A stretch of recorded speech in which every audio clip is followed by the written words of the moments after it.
Thank you for joining me in looking at 1 Corinthians chapter 11. My emphasis from this scripture is on the Apostle Paul's comments about the Last Supper. Now we're approaching the Lenten season here. Holy Week is just a week away now as we look at this, so I thought it's very fitting that we take this portion at this time of year. So I have two titles for this. One is Proclaiming the Lord's Death. That's one emphasis he has. And another point I wanted to bring out was when he says, For I received from the Lord. I think you need to understand this is a different angle on the Lord's Supper. We have four stories in the four Gospels about what happened on that night. Maundy Thursday, we call it, that the night before Jesus is arrested and taken to the cross. He has this last meal with his disciples, the Passover meal. And now this story is told in Matthew, Mark, Luke, and John. And all of these stories are true. They're all accurate. You got to get them all together, realizing four different angles on this from the four Gospels. Matthew, of course, was an apostle. He was there. John, of course, apostle. He was there. They remembered different things, wanted to emphasize different things from the events of that night. Now, John is, he's a close apostle. He writes it later, and it's much more verbal than what it was with the action scenes of it.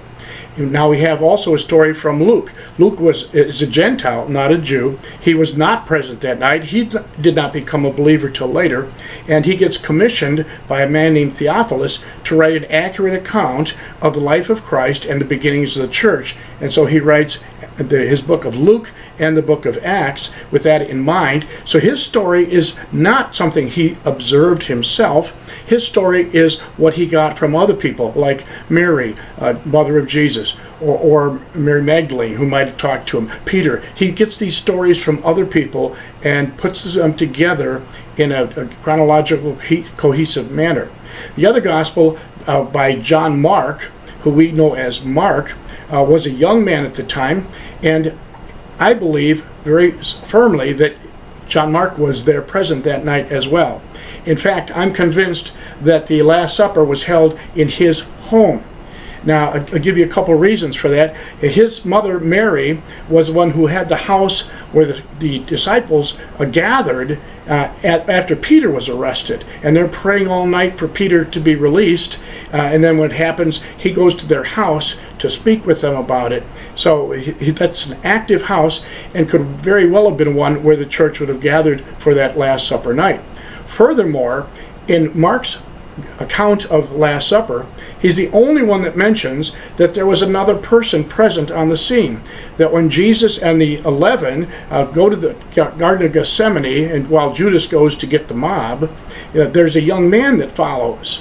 And so when all the disciples run away from Jesus when he is arrested, they find, oh, there's this young guy over there in the bushes, and they go after him. They grab, and all they get is a sheet that he had wrapped around him. And so Mark gives the account of this young man running away naked.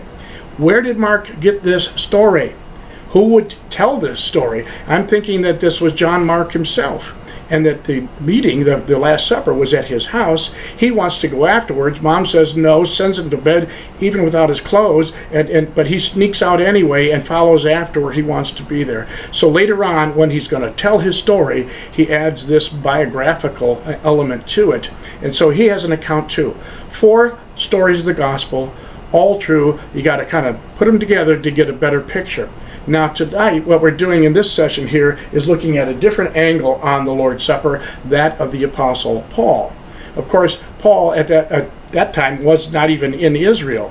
He was still back home in Tarsus in the region of Cilicia in southern Turkey. And he is a zealous Jew and comes years later and is going to oppose the church. So he's not a Christian at the time. When he becomes a Christian, he's got a different angle on the story, and that's what we're going to be looking at tonight. In order to be able to get the full picture of where this story comes from Paul in the book of Corinthians, we got to look back a little bit at his biography here. So I'm going back to Acts chapter 9. You might recall in Acts chapter 8, it's the young Saul of Tarsus who's in charge of getting Stephen arrested and stoned to death. Well, he wasn't arrested, it was illegal, but they grabbed him and they stoned him to death because he was so effective as a believer.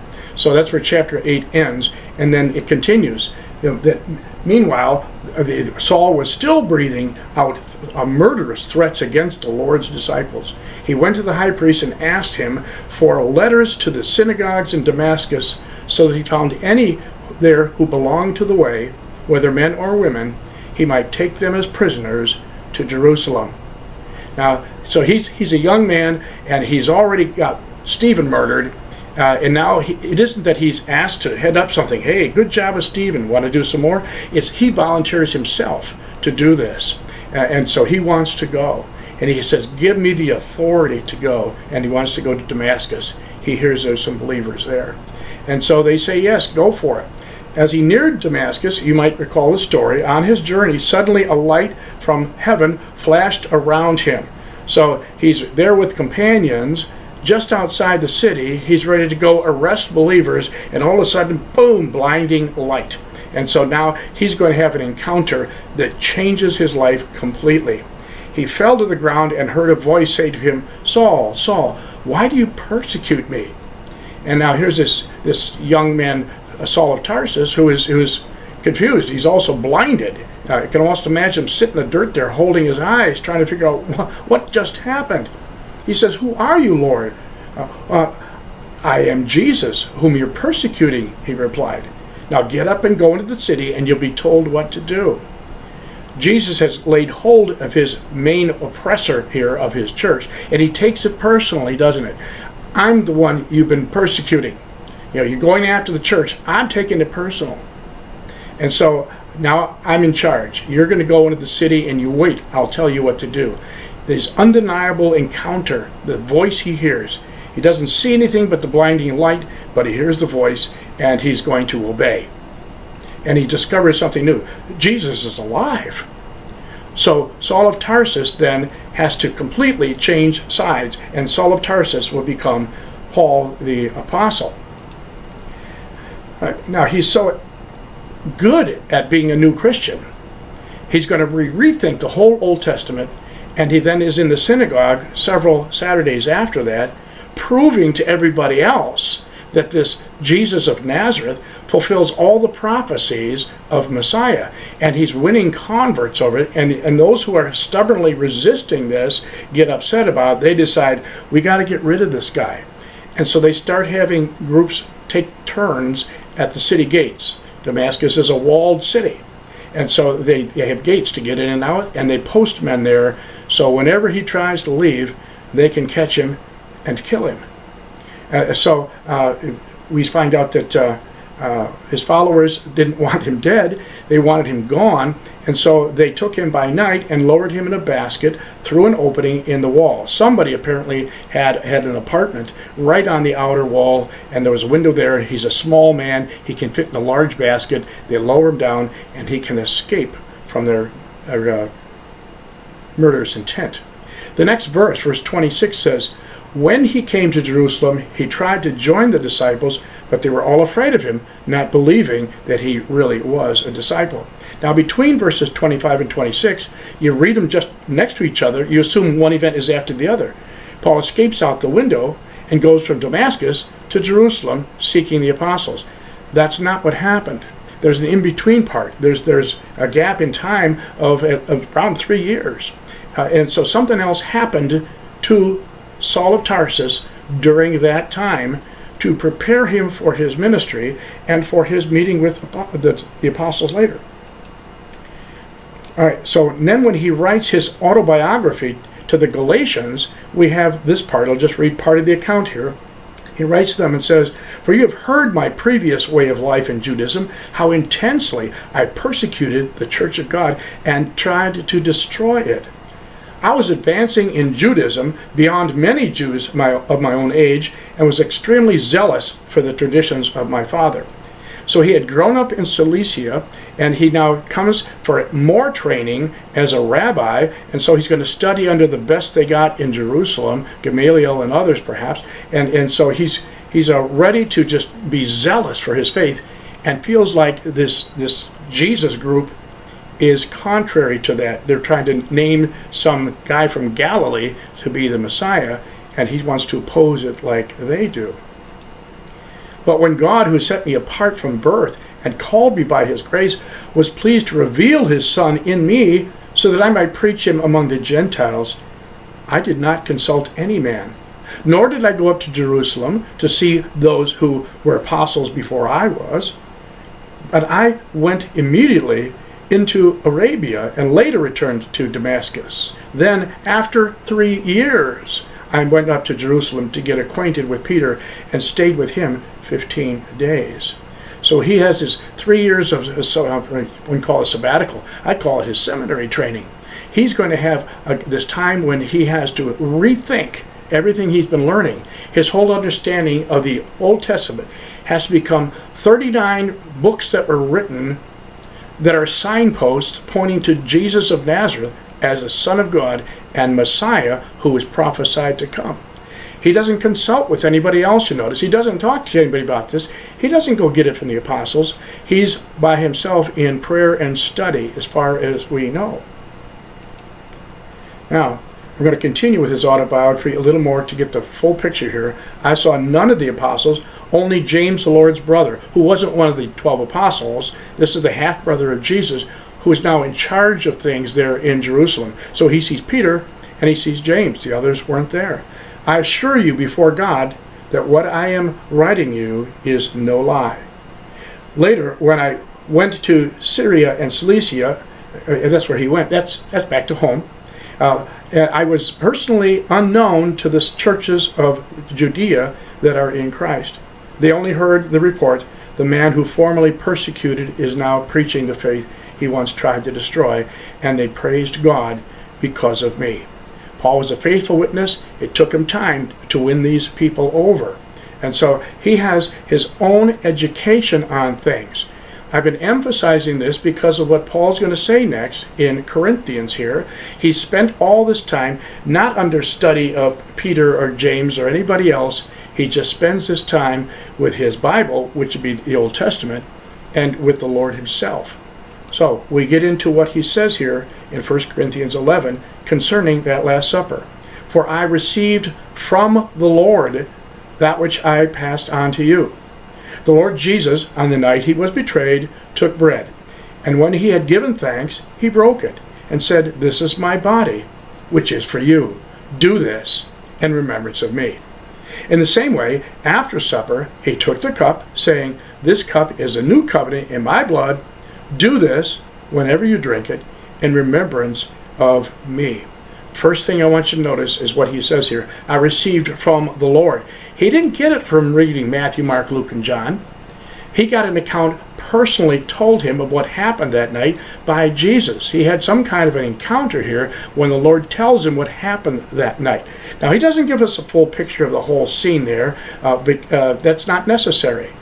What he wants to share is what he heard from the Lord and what he has already told the churches in Corinth. He writes to them again and says, I got this directly from the Lord, and I'm telling you, you have this loaf and cup, and you have this to do in remembrance of him.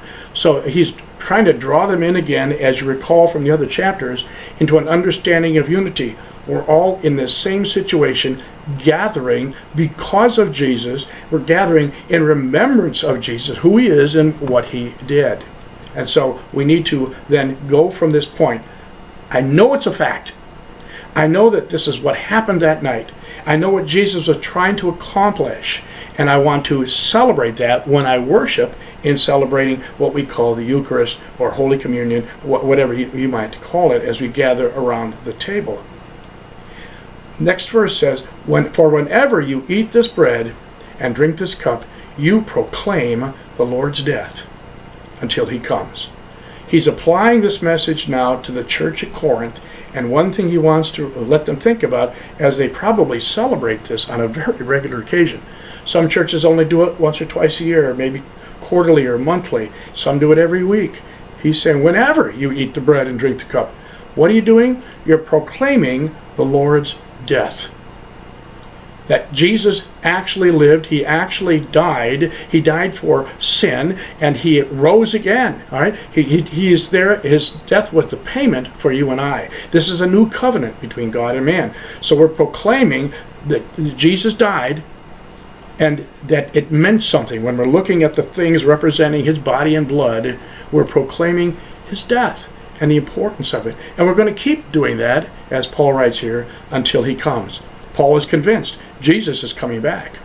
I agree. Jesus said he was, so I believe him.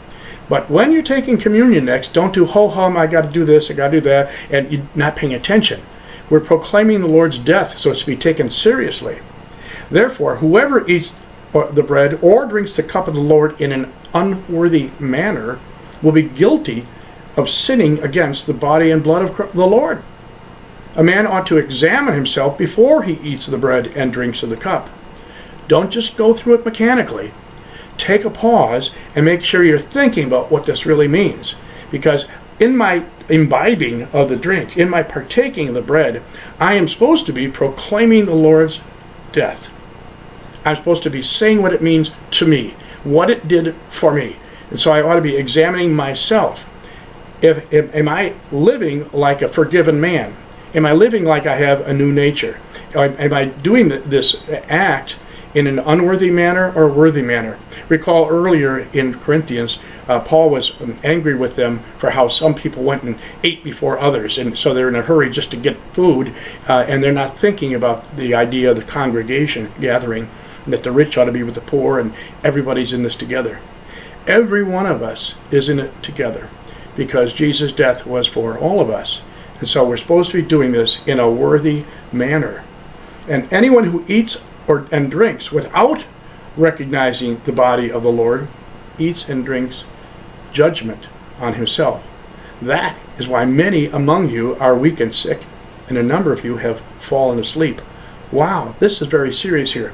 Paul's saying that some of the disciples in Corinth are dead because they weren't living and worshiping in a worthy manner. They weren't regarding the life and death and resurrection of Jesus as they were supposed to. So we're supposed to recognize the body of Jesus in this eating and drinking. These are emblems of his body going to a cross. Emblems that Jesus told us to use to remember him as we're thinking of his blood and life sacrifice for you and I. And so we don't want to bring judgment on ourselves because I was ho-hum, I'll just do it again like we've always done it. Pause and think about it, all right? Do it in a worthy manner. You're going to soon, here this season, be going to a table and partaking of loaf and cup. Make sure you take time to think, what does this mean to me? And what should I be thinking as I'm partaking? In part, at least, it should be, I'm proclaiming my belief in what these emblems are.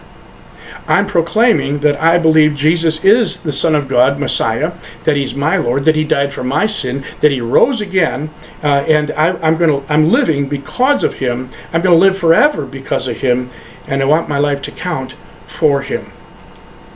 In summary, right, let's think what we can do to help ourselves proclaim the Lord's death. First thing I have to mention, remembering, when I proclaim it, I'm saying Jesus had to die. He had to die so I could live. I couldn't take care of my sins by myself. I'm just a sinner. And I'm going to fumble it tomorrow, perhaps as well. So Jesus had to die to pay for my sin so that I could live now and forever. Second, his death was for all who believe. I can't limit who takes the loaf and cup. They have to take it in a worthy manner too, right? But it's for anybody and everybody, regardless of their nationality, regardless what language they speak or where they come from, who their ancestors were, because it's for all who believe. Third, Jesus is not still dead. He's risen. And so when we're partaking of this, we're partaking, celebrating, this happened, and we're rejoicing in it. He told us to observe this, and we're going to do it until he comes. Jesus is coming back. He said so, it's true, and until that time, we're going to have voices proclaiming it. Somebody did something in love of me. I'm going to do something in remembrance of him. So proclaim the Lord's death when you get a chance here this Easter season. Thank you for watching.